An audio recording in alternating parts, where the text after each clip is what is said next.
David ने इसका topic थी ह्यूमन राइट्स वायलेशन लगाने से उनका क्या है एग्जैक्टली इपिचु हाईलाइट की कॉल है लेकिन कैन नहीं हम लगा जो क्या है थ्री इश्यूज ही सेलेक्ट का involve first of all I would like to thank our church elders UKMP Karnataka and KSO Bangalore for inviting me to share my thoughts on this very solemn and significant day.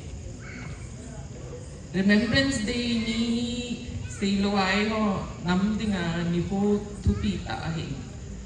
Its significance is to remember the sacrifices of the people who have laid down their lives for all of us, protecting our homes, families, villages, fighting at the front line, being the first responders, as they say. It is also to remember our brothers and sisters, our mothers and fathers, including the innocent children who have been killed in the most brutal ways.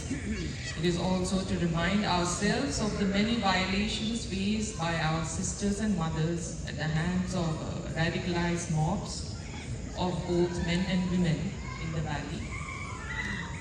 Today I will not speak about statistics and numbers. Maybe you would know more about that than I do. I was very emotional when I was composing this speech, remembering the many men who have sacrificed their lives in the front lines, many lives that have been lost to violence. We are all very aware of who our enemy is and how we should deal with them. But I would also take this opportunity to reflect on a very big weakness in our society that is becoming a stumbling block for all of us, for our fight to achieve separate administration and to honor the sacrifices that so many have made for us. This is regarding the role and representation that our women have and lack. I would like to talk to you about mainly three issues or questions. So number one, we may ask ourselves, why do we remember this violence, this trauma? The answer will be different and yet similar for all of us. Number two, I am presently holding a position in UP Women's Organization for Human Rights in the Kankokri branch.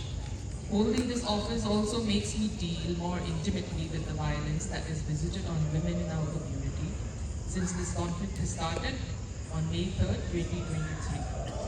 I would like to talk about how the situation is different for women and what are the challenges that women face in conflict situations.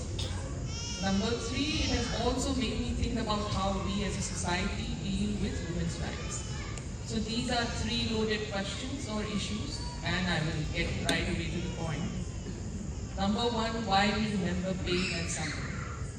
We do so because humanity needs to remember sacrifices, to remain humble, and know that we stand on the shoulders of so many others to be where we are, to gather courage from the bravery of those that have gone before us, to fight the good fight in whatever way we can. I would like to quote the African-American poet Maya Angelou here. I come as one and I stand as 10,000. This is to remind us that history is important and the many who have gone before us are always with us in spirit and in strength, and the importance of community and solidarity for human resilience and our struggles against great evils. I count here on many allies from outside our community, working in the foreground and the background, standing with us in our grief, giving us support in many ways. So I'll get to number two, which is human rights violations regarding the women in our community. It is a well-known documented fact that rape and sexual violations are used as a weapon of war.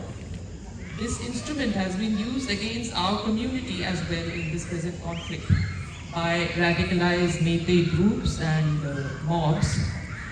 This weapon is used to humiliate and dominate in a patriarchal understanding of women's bodies, which are seen as a ground to fight over land, identity, and for whatever reasons wars are started.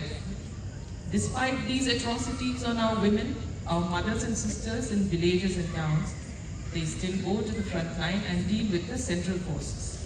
The recent Saibol incident, where many women were brutally assaulted, leading to permanent blindness due to eye injuries, a miscarriage, and permanent brain damage, are also recent cases at hand. Women are also dealing with the burden of their families after the male members of their family are killed in the front lines, leading to back-breaking responsibilities. During the recent free movement diktat imposed on March 8th, without taking the local population into consultation and completely insensitive to the ground reality, where no attempt has been made to bring trust and accountability, a young man was killed in indiscriminate police firing in Kangpokpi district. Here again, our women were in the front, leading the protest, singing the national anthem to prove their Indianness and to quell the armed might of the forces.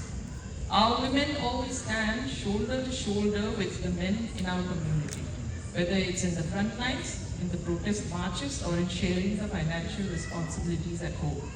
This leads me to the third point: how do we as a society deal with women's rights? This is important in our present situation. Why? Because if we give different but equal amount of burdens and responsibilities to one half of our population, and yet we do not give equal access for their voices, their representation at our tables of discussion and negotiation, how are we getting a full, complete picture of how to deal with this great conflict visited upon us? Women's role in peacemaking and conflict resolution is undeniable. Our women at the grassroots, they need to be heard. Our women organizations need to be equal participants in decision making for our community. I would like to conclude my time in this platform by saying that we honor our brave men and women on this Remembrance Day.